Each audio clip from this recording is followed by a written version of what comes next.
আপনি মনোযোগ দিয়ে কানগুলো খরগোশের মতো খাড়া করে যদি কথাগুলো শুনেন, আপনার মনে হবে আপনি এখানে বসে কিয়ামত চোখে লাইভ দেখতেছেন। লাইভ আল্লাহ এমন ভাবে বলেছে, সুবহানাল্লাহ পড়েন। তা আসুন আমরা সরাসরি কিয়ামতকে দেখে আসি। আসলে কিয়ামতটা কেমন বর্ণনা করছেন কে? আল্লাহ। সূরার নাম হচ্ছে সূরাতুল কারিয়া। কি নাম? আওয়াজ করে উত্তর দিতে হবে। সূরার নাম আল কারিয়া। চিৎকার মেরে বলেন সূরার নাম কি? আল কারিয়া। এটা মাক্কি সূরা। কি সূরা? বিশ্বনবীর জীবনের দুইটা পর্ব, একটা মাক্কি পর্ব আর একটা মাদানী পর্ব। এটা মাদানী পর্বে নাজিল হয়নি, এটা নাজিল হয়েছে মাক্কি পর্বে। এই সূরার আয়াত সংখ্যা 11। এটা কোরআনের 101 নাম্বার সূরা। এটা আল কোরআন আল কারীমের 30তম পারায় অবস্থিত একটা সূরা। আমাদের অনেকেরই মাশাআল্লাহ মুখস্থ আছে, আছে না?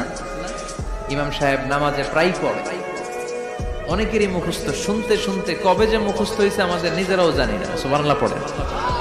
কোরআনের ভেতরে খালি বরকত, এটার সাথে লাগলেই বরকত, মসজিদে গেলেই বরকত। মনের অজান্তে আমরা এই সূরাকে মুখস্থ করে ফেলেছি। কিন্তু এই সূরার ভেতরে যে আল্লাহ কোরআনের কিয়ামতের এত চমৎকার নকশা এঁকেছেন, এত প্রামাণ্য বর্ণনা দিয়েছেন, এটা আমরা অনেকে জানিই না। আসুন আমরা এই সূরার আলোকে দেখার চেষ্টা করি যে কিয়ামতটা কিরকম হবে। আল্লাহ একটা শব্দকে এই সূরার শুরুতে 3 বার উল্লেখ করে আমাদের দৃষ্টি আকর্ষণ করেছেন। আল্লাহ tried to draw our attention by mentioning 3 times a word, and that is al-qari'ah. al-qari'ah শব্দটাকে তিনি 3 বার উল্লেখ করে আমাদের দৃষ্টি আকর্ষণ করেছেন। একটা শব্দ 3 বার বললে মানুষের দৃষ্টি আকর্ষিত হয় না?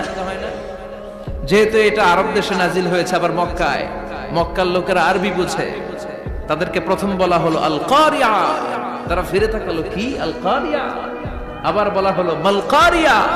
কি মাল কারিয়া? আবার বলা হলো ওয়ামা আদরাকা মাল কারিয়া। আবার তারা ফিরে তাকালো।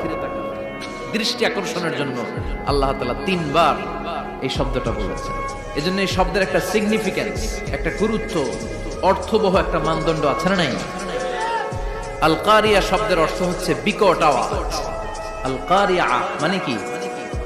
কথা বলেন, আরো জোরে বলেন। বিকট আওয়াজ। এই বিকট আওয়াজটা তৈরি করার জন্য আল্লাহ তাআলা একজন ফেরেশতা তৈরি করেছেন, যার নাম হচ্ছে ইসরাফিল। নাম কি?